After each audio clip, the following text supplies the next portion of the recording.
शुक्लाम्बरधरं विष्णुं शशिवर्णं चतुर्भुजं प्रसन्नवदनं ध्यायेत् सर्वविघ्नोपशान्तये।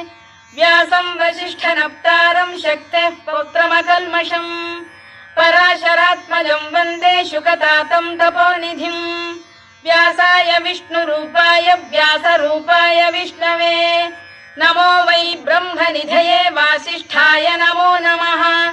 अविकाराय शुद्धाय नित्याय परमात्मने सदैकरूपरूपाय विष्णवे सर्वजिष्णवे यस्य स्मरणमात्रेण जन्म संसारबन्धनात् विमुच्यते। नमस्तस्मै विष्णवे प्रभविष्णवे। ॐ नमो विष्णवे प्रभविष्णवे। श्रीवैशम्पायन उवाच।